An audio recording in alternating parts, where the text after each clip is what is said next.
Okay बेटा, last type में मतलब टाइप नंबर 2 में जो पार्ट 1 का वीडियो उसमें हमने इतने इलस्ट्रेशंस फिनिश किए। इलस्ट्रेशन नंबर 3, 4 एंड 5 उसमें मोस्ट ऑफ होमवर्क दिया था आपको करने के लिए। अभी एक्सरसाइज के सम्स करते हैं। तो एक्सरसाइज के न्यूमेरिकल्स में देखो कौन कौन से लिख दूँ पहले मैं आपके लिए। तो एक्सरसाइज में एक तो है 12th नंबर, फिर 13th भी है यहाँ पर, और 14th भी है, यस ये 16 भी हो सकता है। राइट, हम इतने सॉल्व करेंगे इस टाइप के ऊपर से। 12, 13, 14 एंड 16, 15 नहीं। सो लेट्स स्टार्ट। तो सबसे पहले एक्सरसाइज का 12th नंबर का न्यूमेरिकल ले लेते हैं।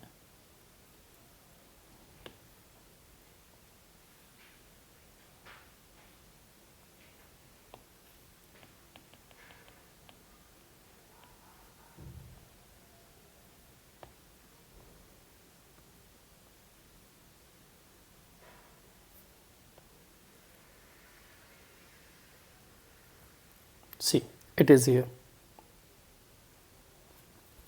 क्वेश्चन में क्या है दैट 10 किलोवाट ड्रिलिंग मशीन, तो ये क्या दिया है, इट इज़ पावर। तो power of drilling machine is given, it is 10 kilowatt. अब ये 10 किलोवाट है तो इसको हम चेंज कर सकते हैं वैल्यूज़, मतलब बेसिक यूनिट में क्या हो जाएगा, this is nothing but 10 kilo means 10 raised to 3, it is in watt, I can write 10 raised to 4 watt. Drilling machine is used to drill a bore in a small aluminium block of mass 8 kilogram. तो क्या given है, मास given है, तो मास value हो गई, it is m is equals to 8 kilogram. Now how much is the rise in temperature of the block in 2.5 minutes? तो यहाँ पे हमको फाइंड क्या करना है, rise in temperature means delta T find करना है हमको, the change in amount means time temperature निकालना है। तो I want to get the temperature means delta T हो गया क्वेश्चन मार्क, और टाइम इंटरवल दे के रखा है, इट इज़ 2.5 मिनट, मतलब कितना हो गया, इट इज़ 2.5 इंटू 60 सेकेंड हो जाएगा, मल्टीप्लाई करेंगे तो कितना, it will B 150 second. Clear. Now assuming 50% of power is used up in heating the machine itself or lost, मतलब ये एफिशिएंसी इसकी दे के रखी, तो एफिशिएंसी को मैं ईटा से लिख सकता हूँ, इट इज़ 50%, मतलब 50% जितना ये यूज़ कर पाएगा एनर्जी को। Now loss to the surroundings, specific heat of aluminium is given, तो स्पेसिफिक हीट ऑफ एल्यूमिनियम मतलब S aluminium, it is written 0.91 joule per gram पर केल्विन। अब इसको चेंज कर लेते, सबको हमने एम केस में रखा तो इसको भी एम केस में रख लो बेटा। तो दिस इज़ 0.91, तो जूल तो एज इट इज़ कोई प्रॉब्लम नहीं, पर ग्राम है तो ग्राम को किलोग्राम में ट्रांसफ़र करना होता है, क्या 10⁻³ डिवाइड में है इसलिए डिवाइड में रखा, and kelvin will be as it is, तो क्या हो गया, it is 0.91 10⁻³ joule per kilogram per kelvin. तो क्वेश्चन में कैसा समझाऊँ मैं आपको, यहाँ पर एक ब्लॉक बना देते हैं, ये सपोज एक एल्यूमिनियम ब्लॉक है, इस एल्यूमिनियम ब्लॉक के ऊपर हमने एक ड्रिल मशीन रखी और उस ड्रिल मशीन से क्या कर रहे हैं, इसमें एक होल कर रहे हैं, ठीक है। तो सपोज़ आपने जो ड्रिल मशीन यहाँ पे रखी है,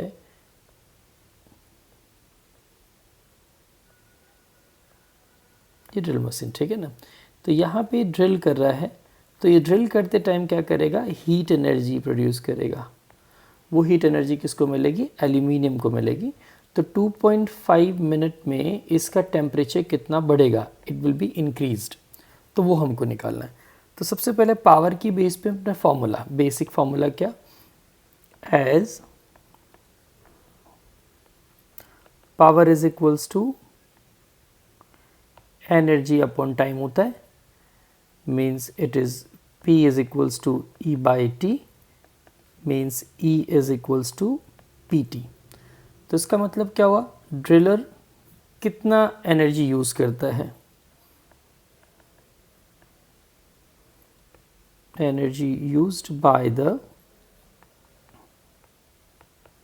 ड्रिलर इन 2.5 मिनट। तो it will be E is equals to power था 10⁻⁴, टाइमिंग है 150 second, means it will be 1.5 10⁻⁶ joule. इतनी अमाउंट ऑफ एनर्जी इस ड्रिलर ने यूज़ किया, बट सिर्फ कितना 50% ही यूज़ कर पाएगा, किसको, एल्यूमिनियम का। Only 50% of this energy gained by the aluminium slab. अब उसको आप एनर्जी को Q बता दो, so it is 50% of E। तो बेटा 50% मतलब 50/100 हो गया, इट इज़ 1.5 10⁻⁶ हुआ। सॉल्व करते हैं इसको simply, it will B 7.5 10⁻⁵ joule. इतना अमाउंट ऑफ एनर्जी मिलता है। ये अमाउंट ऑफ एनर्जी किसको मिला, एल्यूमिनियम को मिला, राइट। अपना formula, now as this Q is equals to M S of aluminium and delta T, so change in temperature delta T is equals to Q by MS aluminium। तो Q amount of energy कितना है, it is 7.5 10⁻⁵ divide by mass value कितनी है, तो it was 8 kilogram, so it is 0.91 10⁻², it is 3। चलो कैलसी use कर ले, बहुत सिंपल है ये।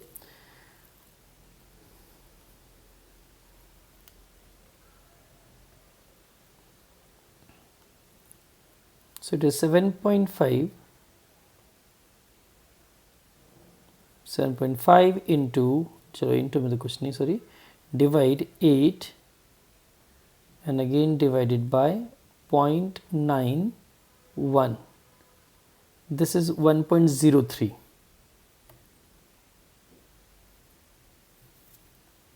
so it is 1.03 10⁻² कितना हो जाएगा, it will be 2, means 103 degree centigrade, इतना टेम्परेचर इंक्रीज होगा इसका। तो इट इज़ इजी। चलो नेक्स्ट सम, नेक्स्ट न्यूमेरिकल है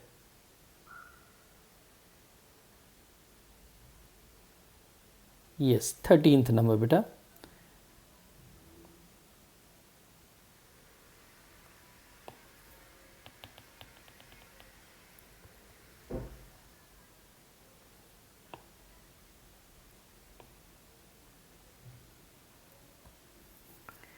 number, a copper block of mass 2.5 kilogram. तो मास गिवन है, तो मास आ गया कॉपर का कितना, it is 2.5 kilogram, is heated in a furnace to temperature of 500 degree centigrade. चलो तो उसका टेम्परेचर भी आ गया, टेम्परेचर कितना है 500 डिग्री सेंटीग्रेड, तो ऑब्वियस ये T1 हो गया, इनिशियल टेम्परेचर दे के रखा हुआ है। Now and then placed on a large ice block. अब आइस ब्लॉक है तो ऑब्वियस उसका टेम्परेचर कितना होगा 0 डिग्री सेंटीग्रेड, कोई और टेम्परेचर नहीं गिवन है, that's why ice will be at 0 degree centigrade. Now what is the maximum amount of ice that can melt। हमको मास ऑफ अमाउंट निकालना है जितना मेल्ट होता है आइस का, राइट है, it is m। Now values given है, specific heat of copper given है, चलो पहले हम इसको डिटर्मिन लिख देते हैं। तो specific heat of copper it is 0.39 10⁻³ joule per gram पर केल्विन, और यहाँ पे लेटेंट हीट भी गिवन है, ये रहा जूल पर ग्राम, सब ये CGS में है तो उसमें रखते अपने। तो इट इज़ LF फ्यूज़न कितना है, it is 335 joule per gram. Okay, तो ये सारी वैल्यूज इसमें इस फॉर्म में आ गई, it is kilo joule per ग्राम में वैल्यू आ गई। Okay, now let's start. क्या करना है अभी,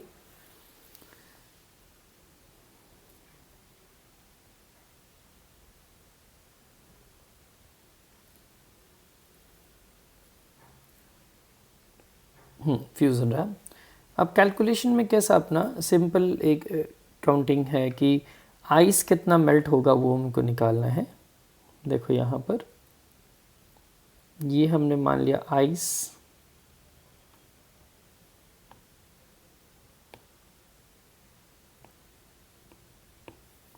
और इसके ऊपर क्या किया हमने, एक एल्यूमिनियम का ब्लॉक रखा है ऐसे। तो जब इस एल्यूमिनियम के ब्लॉक को हम रखेंगे तो क्या होगा, उसकी हीट एनर्जी कौन एब्जॉर्ब करेगा, ये आइस एब्जॉर्ब कर लेगा। तो ये तो एल्यूमिनियम, सॉरी एल्यूमिनियम नहीं कॉपर है, और ये है aluminium.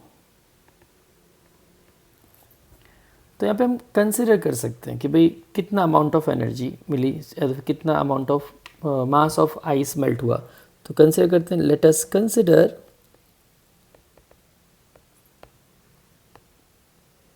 m mass of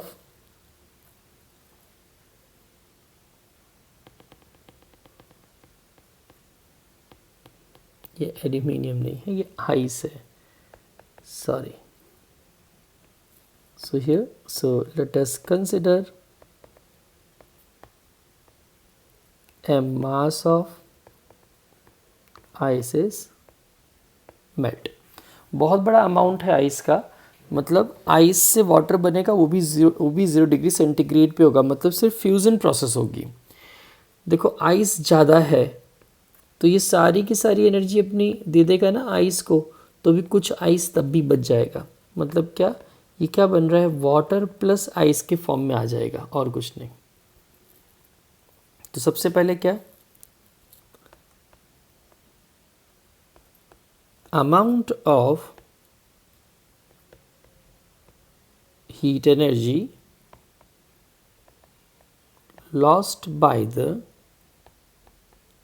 block is equals to amount of heat energy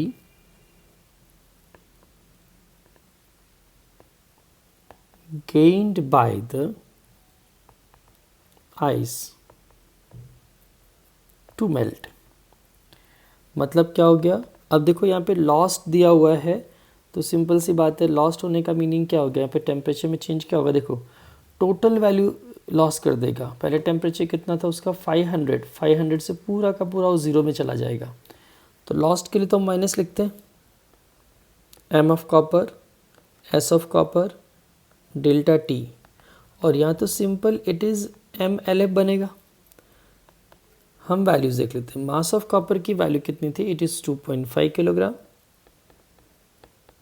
S C given है, तो एस सी कितना, तो आई थिंक ये आप होमवर्क में दे सकते हो, मैं आपको ये सिंपल लिखता हूँ यहाँ पर।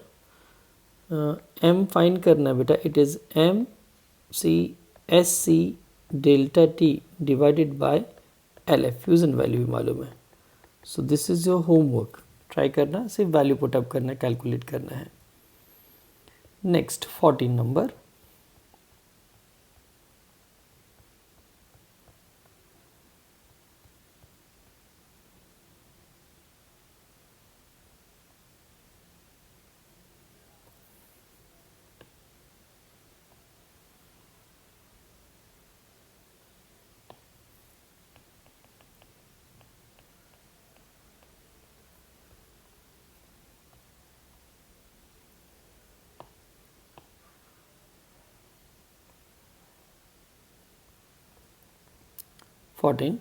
in an experiment of specific heat of metal, in an experiment of specific heat of metal of a point 0.20 kilogram block of metal. तो यहाँ पे क्या गिवन है बेटा, मास गिवन है, इट इज़ 0.2 किलोग्राम। तो पहले मैंने यहाँ पे लिखा मास ऑफ मेटल, तो स्मॉल m दे दूँ, it is 0.2 kilogram. At 150 degree centigrade dropped in copper calorimeter. तो उसका टेम्परेचर भी गिवन है, कितना है initial temperature, it is T1, this is 150 degree centigrade. ये रहा, किस में डाल दिया इसको हमने, कैलोरीमीटर में। ऑफ वाटर इक्विवेलेंट 0.025 किलोग्राम, मतलब ये मास किसका है, कैलोरीमीटर का है, कितना 0.025 किलोग्राम है। Containing 150 centimetre cube of water, मतलब यहाँ पे मास ऑफ वाटर भी निकल जाएगा, जो वॉल्यूम होगा वो मास होगा, इसलिए कोई इश्यू नहीं। तो इट इज़ 150 सेंटीमीटर क्यूब, मतलब 150 ग्राम लिख सकते हैं directly, means it is 0.15 kilogram of water at this degree centigrade. तो ये टेम्परेचर T2 हो जाएगा obvious, and it is 27 degree centigrade. The final temperature is 40 degree centigrade. अब जो लास्ट टेम्परेचर मिला इन दोनों का मिक्सचर, वो कितना हो जाएगा, it is 40 degree centigrade. Compute the specific heat of the metal. तो हमको इसका स्पेसिफिक हीट निकालना है, किसका बेटा, मेटल का। If heat losses to surrounding are not negligible is your answer, is second part है। चलो पहले हम इसको देखें। देखो यहाँ पर जो ये टर्म दे के रखा है यहाँ पर, of water equivalent, water equivalent तो दोनों का स्पेसिफिक हीट क्या लोगे आप, सेम लोगे, किसका, कैलोरीमीटर और वाटर दोनों का।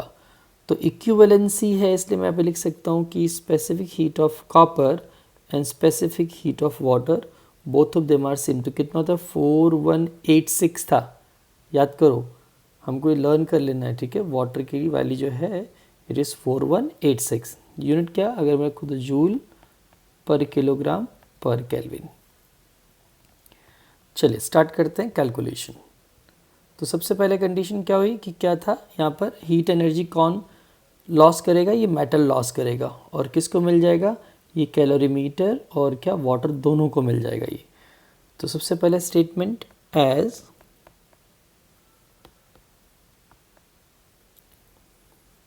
The energy lost by metal is equals to heat energy gained by the calorimeter plus water दोनों के लिए। तो यहाँ पे लॉस्ट वर्ड बोला है तो माइनस से स्टार्ट कर सकते हैं, M of metal, S of metal, और डेल्टा टी में क्या हो जाएगा बेटा, T3 माइनस T1। यहाँ पे क्या लिखोगे आप, तो देखो यहाँ पे दोनों का स्पेसिफिक हीट सेम है, तो क्या होगा, सिर्फ मास अलग होंगे, तो mass of calorimeter, mass of water, और दोनों के लिए कॉमन क्या, S कॉमन हो जाएगा, तो आप वाटर लिख दो तो भी चलेगा। और यहाँ पे डेल्टा 2 में क्या होगा, it will B T3 minus T2। मालूम पड़ा बेटा, वाटर T2 पे था, उसका टेम्परेचर इंक्रीज़ हुआ, और मेटल 150 पे था, उसका टेम्परेचर डिक्रीज़ हुआ। जो हमको फाइंड करना है उसको हम सब्जेक्ट बना देंगे, मतलब क्या फाइंड करना है हमको, एस ऑफ मेटल निकालना है। तो S of metal is equals to M C plus M W, S W it is T3 minus T1 divided by minus M of metal T3 minus T1। ये सब solve करना है आपको, मैं values put up कर देता हूँ। चलो, मास ऑफ कॉपर कितना था, कॉपर के लिए इट इज़ 0.025, वाटर का कितना मास है, इट इज़ 0.15, ये कितना, तो 4186। T3 कितना है बेटा, T3 इज़ 40, T1 इज़ 27। चलो नीचे आ जाएँ, मास of metal is given, it is 0.2 kilogram. Temperature change में क्या हो जाएगा, इट इज़ 40 माइनस 150, यहाँ पे माइनस था, ऑब्वियस कैलकुलेशन आपका काम है, आंसर होमवर्क हो गया तुम्हारा question. Next one,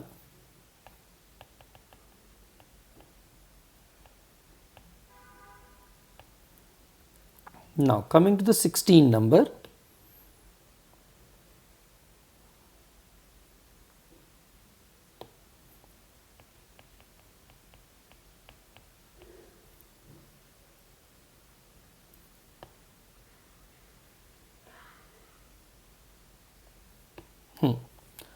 A child running a temperature of 101 Fahrenheit. मतलब टेम्परेचर है एक छोटे से बच्चे को दे के रखा हुआ, it is 101 degree Fahrenheit. is given an antipyrine, that means a medicine that lowers the fever, which causes an increase in the rate of evaporation of sweat from his body. जब टेम्परेचर बढ़ेगा तो sweating होगी, उसको और पसीना आएगा. If the fever is brought down at 98 Fahrenheit, means second temperature दे के रखा हुआ है कितना, it is 98 degree Fahrenheit. Time interval दिया बेटा, इट इज़ इन 20 मिनट्स. ये सब काम किस में हुआ, 20 मिनट में हो गया. It is in 20 minute. What is the average rate of extra evaporation caused by the drug? हमको यहाँ पे एक्स्ट्रा रेट ऑफ इवेपोरेशन निकालना है, किस रेट से स्वेटिंग उसको होगी. जनरली जो हो रही ठीक है, सिर्फ ये टेम्परेचर चेंज होने से कितना और स्वेटिंग रेट होगा वो हमको फाइंड करना है. Now assume the evaporation mechanism to be the only way by which heat is lost. मतलब जिस रेट से हीट लॉस होगा उसी रेट से क्या होगा, स्वेटिंग होगी. मतलब जो हीट लॉस हो रहा है वो क्या हो रहा है, स्वेटिंग में काम आ रहा है. The mass of the child is 30 kilogram. तो मास गिवन है उस चाइल्ड का, it is 30 kilogram. The specific heat of human body is approximately the same as the heat of water and latent heat evaporation of the water of temperature is about this one. Calorie में दे के रखा हुआ है, it is L evaporation, it is 580 calorie per gram. Okay, so let's start, calculation शुरू करते हैं. अब जो भी डेटा है उसमें चेंजेस कर सकते हो. क्या करना है, सबसे पहले तो मैं तो चेंज इन टेम्परेचर, तो इट इज़ कितना डिफरेंस लॉस्ट आप बोलोगे तो उसके हिसाब से आपको सिर्फ डिफरेंस निकाल लेना है. अब अगर यहाँ पे डिफरेंस क्यों निकालो, क्योंकि फ़ारेनहाइट में दिया है तो बाद में आप माइनस मत लेना वहाँ पे, बस कोई प्रॉब्लम नहीं है.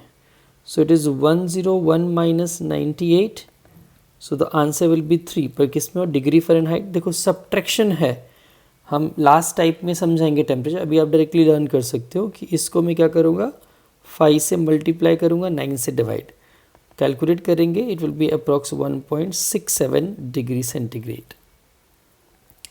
यहाँ पे टाइम किस में दिया, इट इज़ इन मिनट, तो 20 इंटू 60 कर दिया तो ये सेकेंड हो गया. So it will B 1200 second. ये भी क्लियर है. ओके, अभी क्या मास आ गया यहाँ पर. अगर ये एल वी दे के रखा है तो मैं क्या, वाटर का जो स्पेसिफिक हीट है उसको भी ले लूँ.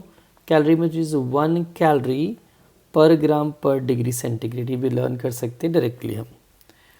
तो कंडीशन आ गई सबसे पहले क्या,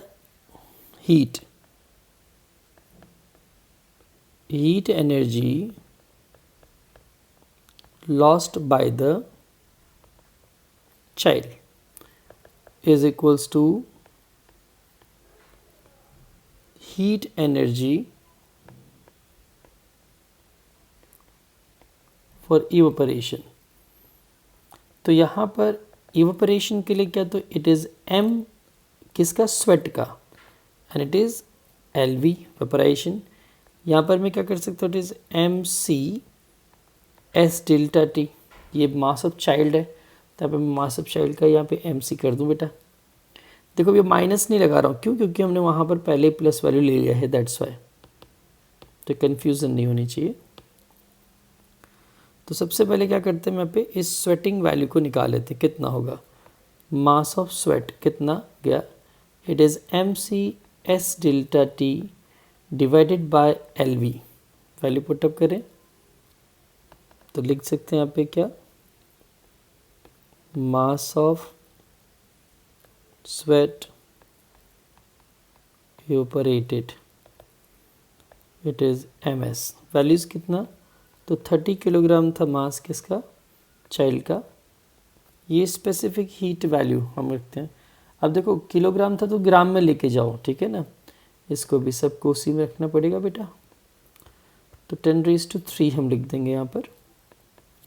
स्पेसिफिक हीट कितना हमने निकाला था, इट इज़ 1, और change in temperature 1.67 divided by 580। Calculate करते हैं चलो।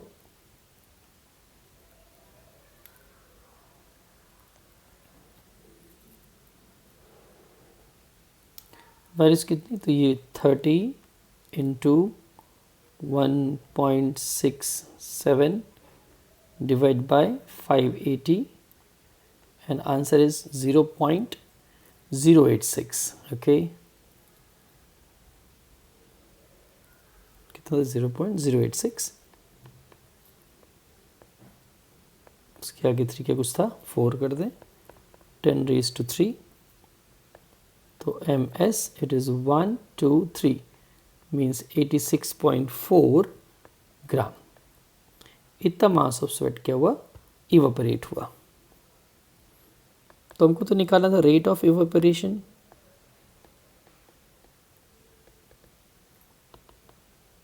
तो mass of sweat by time कितना, तो 86.4 था, टाइम कितना लिया, इट इज़ इन 1200 सेकेंड ना, तो इट विल बी ग्राम पर सेकेंड के रेट से निकलेगा। हम फाइंड कर सकते हैं इसको।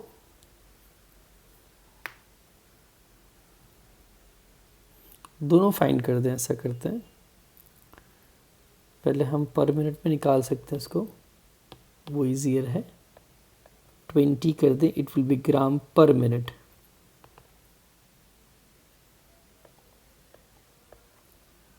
इट विल बी 4.3 ग्राम पर मिनट। अगर इसको सेकेंड में जाना हो तो 60 से डिवाइड कर देंगे, जो मिलेगा आपका आंसर। तो ये टाइप 2 का सेकेंड पार्ट का वीडियो फिनिश हुआ बेटा।